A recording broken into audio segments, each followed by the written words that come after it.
current and former honorable members of federal and state parliaments, distinguished members of the diplomatic community, the Honorable John Faulkner, Chair of the Whitlam Institute, Professor Peter Shergold, Chancellor, Western Sydney University, Professor Barney Glover, Vice Chancellor and President, Western Sydney University, Professor the Honorable Gareth Evans, Chancellor, Australian National University, the President of the Australian National Commission for Human Rights, Professor Emeritus Rosalind Crucher, the Honorable Elizabeth Evans, Bishop Vincent Long Van Yen, Bishop of Parramatta, members of the Whitlam family, colleagues, and friends. Thank you, Uncle Chica, for welcoming me to your country. And please allow me to pay my respects to the Gadigal people of the Eora Nation, to their elder past, present, and emerging, and to all Aboriginal and Torres Strait Islanders as the traditional owners and custodians of this land. I would also like to begin by paying tribute to the Right Honourable Edward Goof Whitlam, in whose honor this lecture is named. First of all, on a very personal level, as Liam already mentioned, when I was forced to flee my country, Chile, at the age of 23, Australia was my first place of safety. And Goof Whitlam was Prime Minister. So I experienced the solidarity of Australia with the Chilean people and the tremendous warmth and hospitality of Australians. So I'm greatly honored to return to this beautiful country and to speak at this institute with its distinguished record of public policy research and advocacy. When I look back on my early days in Australia, it feels a bit like looking in a blurred mirror. And I don't mean it because of my long hair and bell-bottom trousers at the time. Australia and our world have changed significantly since then. But despite the distance of time, we can also see some familiar contours and echoes of the fundamental challenges that political leadership and the human rights movements are grappling with today. In the early 70s, we were at the height of the Cold War, and Australian troops, most of them conscripts, were fighting in Vietnam. But new winds were shifting almost every certainty in global politics. China was beginning to emerge from its revolutionary decades, and many countries across Asia has recently cast aside colonial rule. The world was on the cusp of significant economic and technological changes. Personal computers were making their debut. An engineer made the first truly cellular mobile phone call in 1973. And the following year, the first codes were written for what would become the Internet. Meanwhile, the global economy was rocked by skyrocketing oil prices, and for the first time, we woke up to our structural dependence on fossil fuels. By the end of the 1970s, scientific opinion had already concluded that global warming would impact on our lives around the year 2000. It seemed then like the impossibly distant future. And just as importantly, Australia, like other countries, was facing deep and intensifying societal change. Women challenged traditional stereotypes and began to assert their equal rights in society, the family, and the workplace. The Whitlam government was making important reforms, such as no-fault divorce and steps towards equal pay. Australia participated in the first UN Conference on Women in Mexico in 1975, represented by the distinguished Elizabeth Ann Reid, the world's first advisor to a head of governments on women's affairs, and Margaret Whitlam, a bravely outspoken feminist. Important first steps were made to recognize the rights of Aboriginal peoples, with the 10th embassy being established in Canberra. But it would be many more years before the human rights violations suffered by so many Aboriginal people, including the widespread separation of children from their parents, would be fully acknowledged. And that journey is still not complete. In other words, just as it is now, Australia was in the midst of inward transformation while also grappling with a changing world. Regional dynamics were radically shifting. The economy was on the cusp of far-reaching globalization. Technological developments would soon overwhelmingly transform our lives. There was the first inkling of the vulnerability of our environment, and women were finding a new place in society and the world of work. This picture of a country engaging with multiple forces of social, technological, economic, and global political change seems a little familiar, doesn't it? Back then, how did this country navigate those challenges? Would the most appropriate, most sustainable, most effective answer have seemed to stem from isolationism? Would turning inwards as the so-called lucky country have stopped the great global tides of political, economic, social, and technological change? Would the refusal, denial, and confrontation with the forces of change have netted greater well-being and broader enjoyment of rights for all the people of Australia? I think not. The most positive answer to structural change lies in engagement, dialogue, and the recognition that greater justice, more respect, and broader freedoms benefit everyone. Progress in human dignity and equality is instrumental to generating greater development and more respectful and peaceful relationships within societies and between them. In Australia, Asia, and across the world, millions of people have gained greater freedoms, greater security, and equality because of the movement for human rights.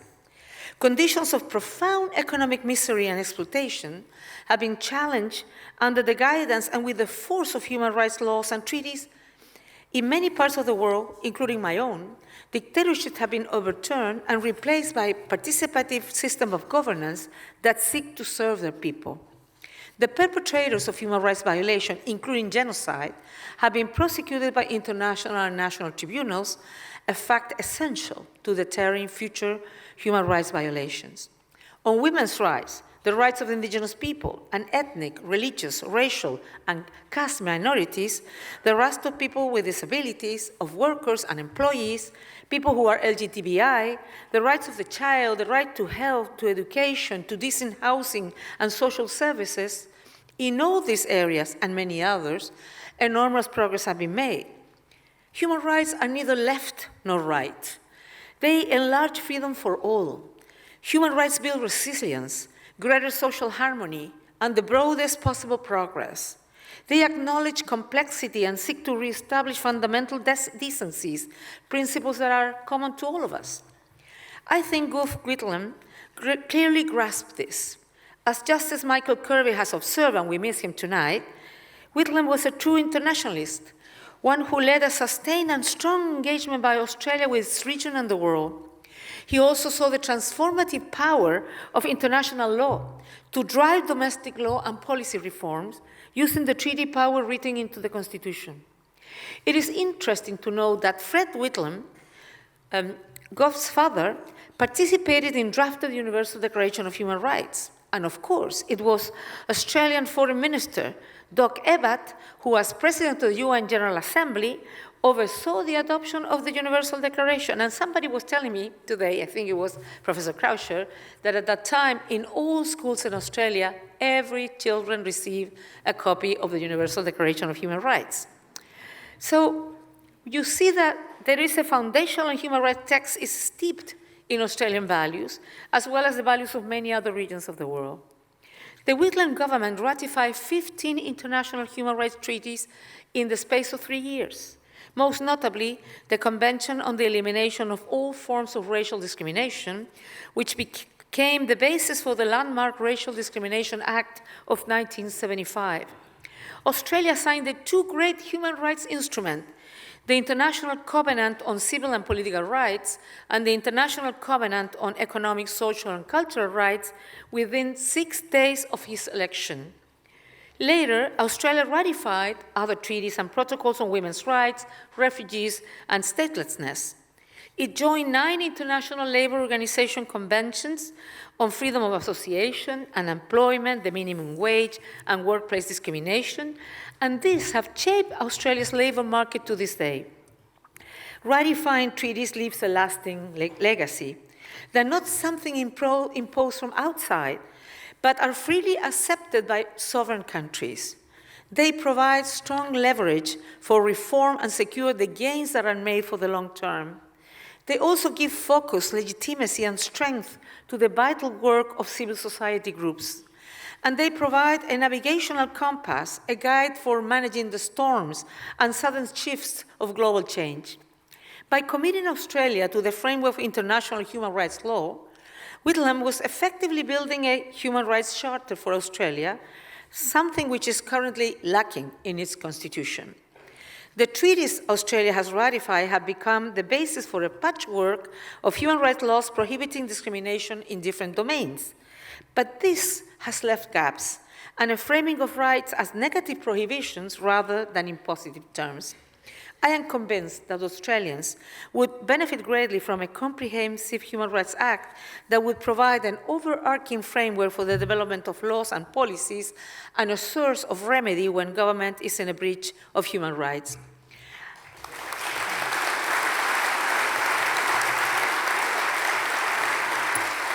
And I am pleased to see that the governments of Victoria, Australian Capital Territory, and most recently Queensland, have led the way towards this goal, developing their own state or territory-level human rights legislation.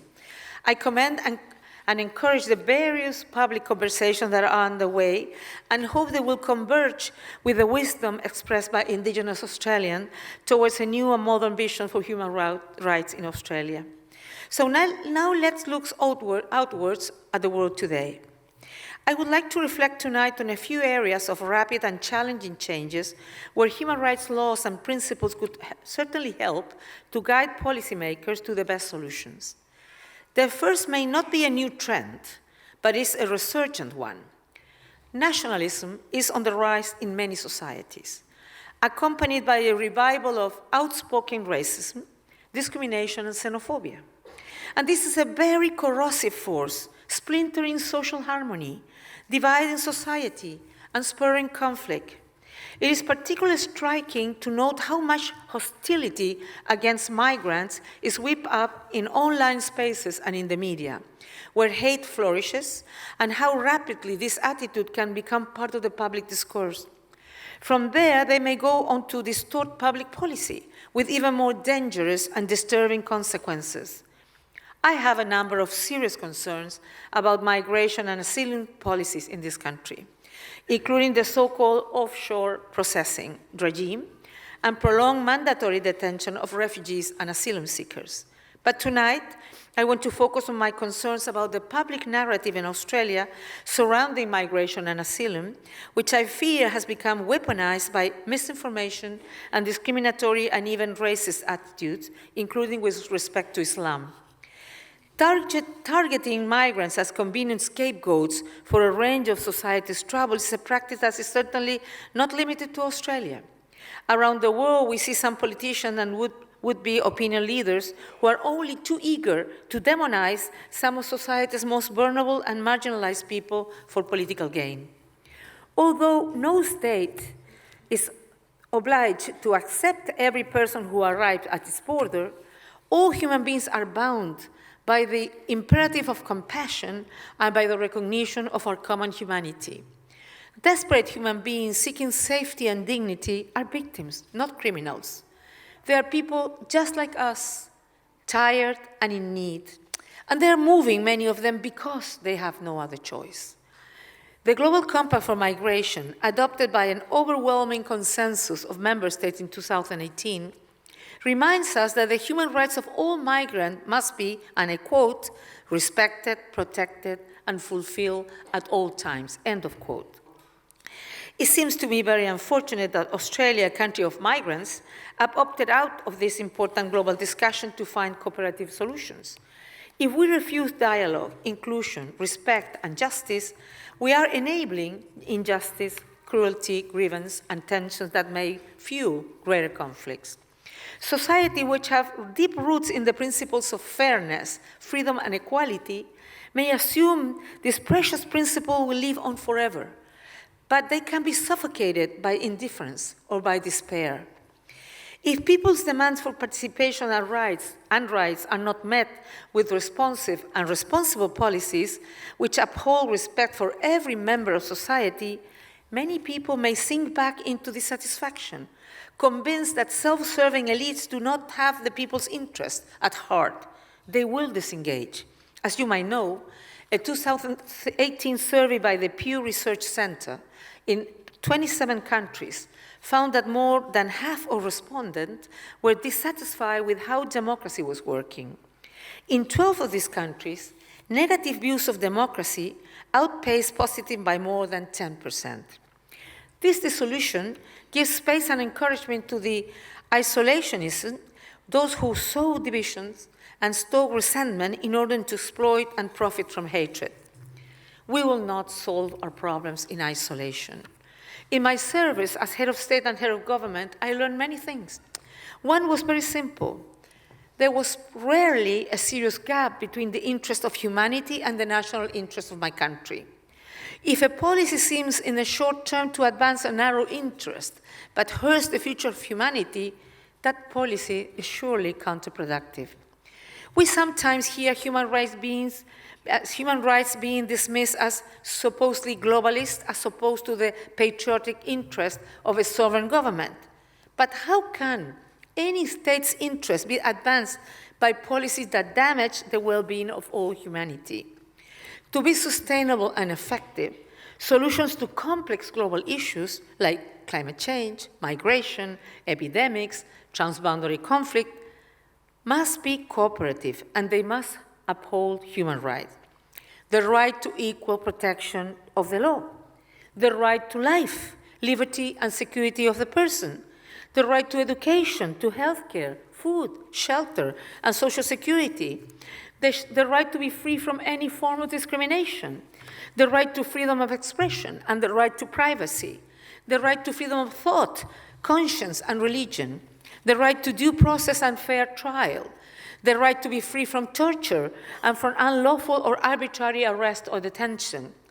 The force in this and other fundamental rights bind us together as human beings, regardless of our sex, race, belief, sexual orientation, nationality, migration status, or any other factor. These core values and principles are essential to the maintenance of our mutual peace, prosperity, and sustainable development. Today, around the world, many courageous young people are marching to defend freedom and the environment. Policymakers need to listen to their demands. Leaders, not just political leaders, but social and business leaders too, can and should encourage greater participation and involvement by young people whose lives will be shaped by the issues that are coming to the fore right now. Rather than fueling cynicism about the value of participation, they could and should be encouraging people to advocate policies that align with our most important personal convictions and ideals. Friends and colleagues, let me move on to another vital set of challenges whose impact on our life will certainly accelerate in coming years. Digital technologies will increasingly confront us with significant challenges and dilemmas. They have already transformed many of the ways we exercise our human rights, but they also create new ways in which those rights can be violated. Of course, there are benefits. Satellite imagery and encrypted communications have ensured better monitoring of human rights violations in places where the authorities refuse to give us access. New data streams have been used to combat human trafficking and exploitation and have tracked modern slavery in supply chains. Social media has become a significant source of evidence, including witness testimony and videos of human rights violations. And great strides have been made in technology to authenticate open source information, allowing for its use in courts as well as human rights investigations. And use of internet has also enabled communications by and between civil societies groups and massively boosted public participation in efforts to promote social justice. But today, we are seeing intensified digital harassment of human rights defenders and civil society. In some countries, massive surveillance of the public is becoming the norm, violating the right to privacy as well as enabling the violation of numerous other rights. New tools such as facial recognition technology are increasingly used to monitor what people do in public spaces, adding pressure to a free exercise of fundamental human rights. Automated systems governing social security may have discriminatory effects. Today, social media is used to spread the most toxic forms of hate, including racism, anti-Semitism, contempt for women, Islamophobia, homophobia, xenophobia, or other forms of hatred. Following the terrible attack in Christchurch, many people around the world felt urgently the need to rein in the use of social media to propagate incitement to violence and hate.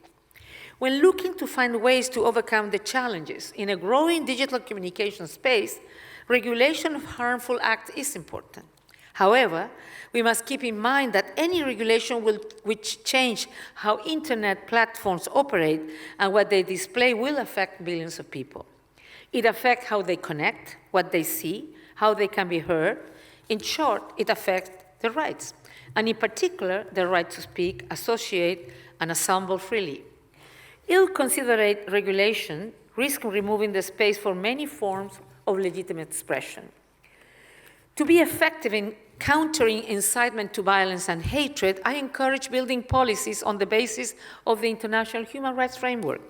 They need to honor the rule of law, be transparent, and ensure accountability, including access to effective remedies for victims.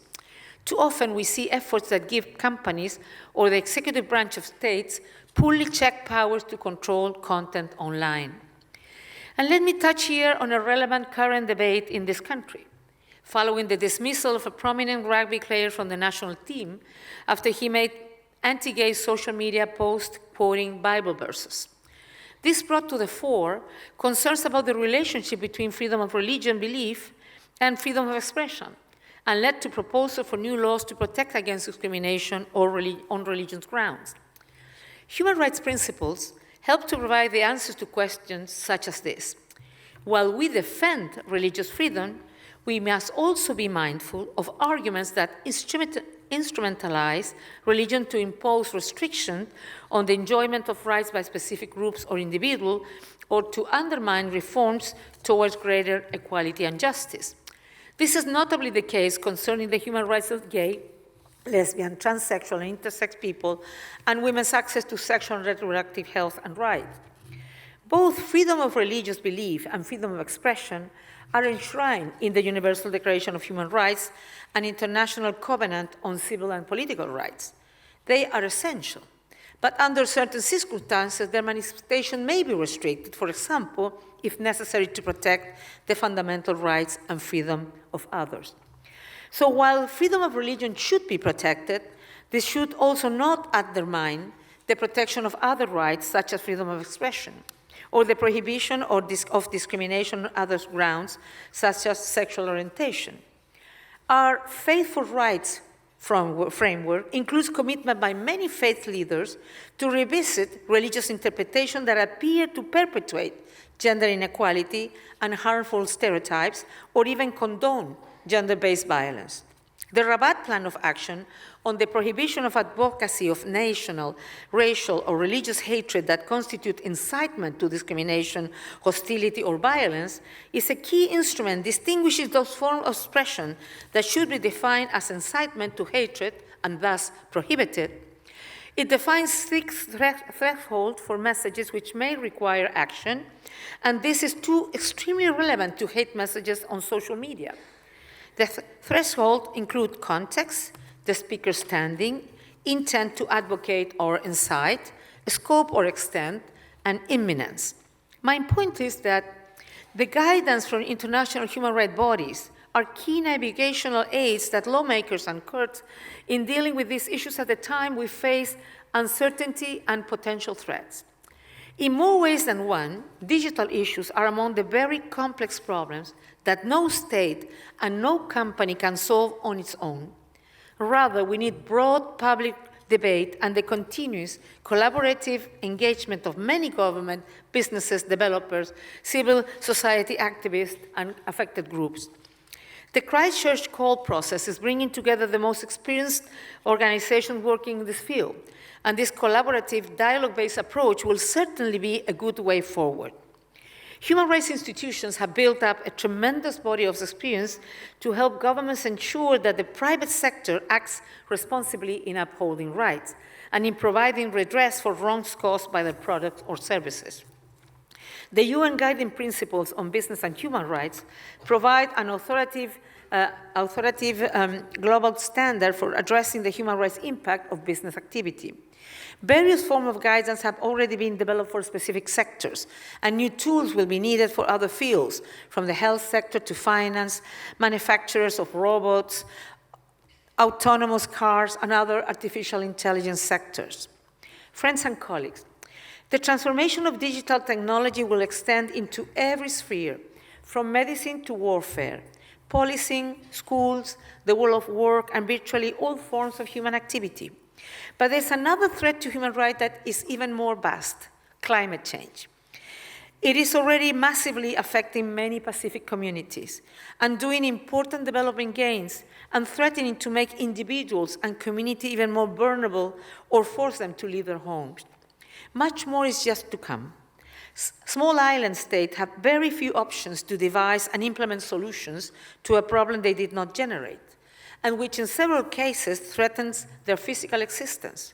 They need now support for their adaptation and mitigation efforts, including financial support and transfers of green technologies so they can protect the rights of the people. Australia's fragile ecosystem is already suffering significant impact, with another historic drought this summer after the record-breaking heat of 2018. Annual rainfall is declining, depleting rivers and water supplies that nourish people, ecosystems, and farms. Extreme fire risk days are becoming much more numerous. The corals of the Great Barrier Reef are being bleached by warming seas. Around the world, human-generated preventable climate change has already begun to impact the rights to food, water, and sanitation, to decent shelter, to health, to personal security, and even to life for many people. If you are under the age of 50, there is now a very strong risk that in your lifetime, you will experience great impact from catastrophic warming. If you are under the age of 30, that is almost certain. And this is reality. The future of today's young people will be conditioned by the climate policies that are adopted by leaders now. Will we respond with a denial of the inconvenient, unfortunate, but very visible truth of what is happening? Or will we adopt an approach that embraces dialogue and maintains a clear grasp of the facts, principles, and justice? Will we continue to finance traditional client groups and industry poorly adapted to the changing global scape? Or will we encourage new economic sectors better adapted to a changing world? This country has faced many such turning points and steered through them with skill. Today, once again, it is time to make decisions in clarity and with principle.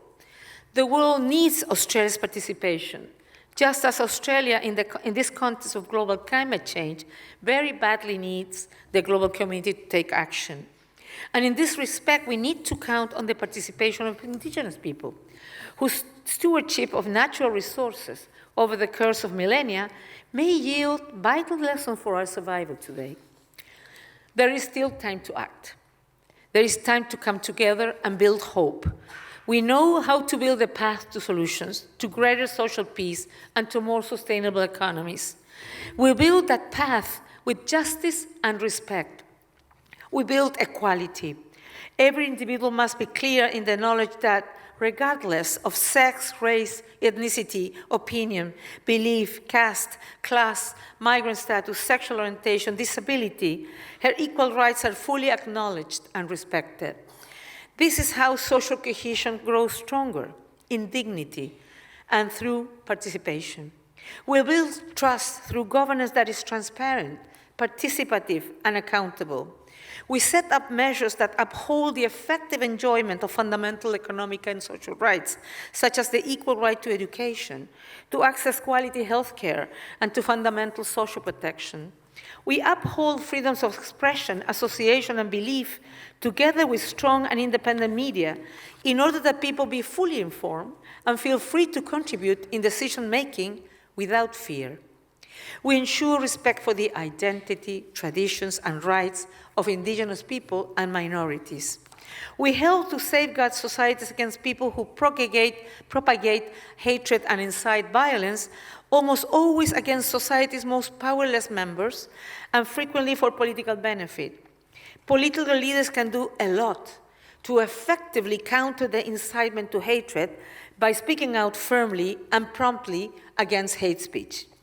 Step by step, this element of justice, participation, conflict resolution, and power sharing flow into greater confidence, better solution, and more mutual respect. This is the most effective way of governing because human rights are not impractical philosophical ideas. They are sound policy choices which build strong, healthy, secure, peaceful, and thriving societies. Look at Australia. So much of this warm, generous, and fair-minded country is built upon its deep-seated grasp of human equality, dignity, and rights. Upholding human rights has not weakened this country. It has made Australia stronger, more resilient, and successful.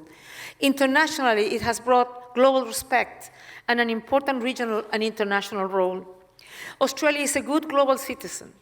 Peace operations from South Sudan to the Middle East rely on Australian forces. International institutions rely on Australian diplomacy. Vital initiatives to uphold the rights of women in every region count on Australia's leadership and support. Australia has led the way on abolition of death penalty and the inclusion of people with disabilities around the world. So we need Australia to step up to the plate on other issues too, joining the growing international consensus on the urgency of climate change and the need for a more human, right-based, and people-centered governance of global migration. Let me quote, "We see international law as an integral part of Australian policy formulation and the projection of these policies internationally," end of quote. Gough Whitlam said in 1975, and I quote again, "We believe that international law provides the only alternative to tension, chaos, and destruction," end of quote. At a time of deepening turmoil, with rising antagonism and new challenges to human rights and human existence, these words ring true. Let us recognize and cherish what these binding agreements have built, their fundamental wisdom and humanity, and their promise of a safer, fairer future. In my capacity as a head of state, as a government minister, in civil society, and as a refugee myself, I saw that human rights measures work. Human rights-based policies are effective. Policies that build social justice also help to develop stronger economies. They drive more inclusive political systems, better frameworks for education, healthcare, and other basic services. They build confidence and social harmony. They deepen trust. They build hope. They deliver better outcome for people across the social and economic spectrum and beyond borders. They prevent grievances, conflict, inequalities, and suffering and discrimination of all kinds. Systems that deliver justice and redress for victims means that grievances are recognized and make it easier to maintain peace and security. Human rights have guided society through many challenging periods of change. It can be done. I have seen it done. Public policy is complex. I know this. Achieving good human rights outcome in the real world of government requires the balancing of many issues. It is not, or very rarely, about perfection. It is about progress. Policies which support the rights of every woman and man to make their own choices are good for communities and nations. Steps to ensure that the authorities engage in respectful dialogue with civil society make for much better, broader development. We have the opportunity. This generation of world leaders has the capacity to ensure far greater well-being for the people. The tool exists. In today's currents, in this uncharted storm, literally, of rising sea and heavy winds, oriented by the belief in equal rights and dignity for all, we can steer our vessels together to safety in more peaceful waters. Thank you very much.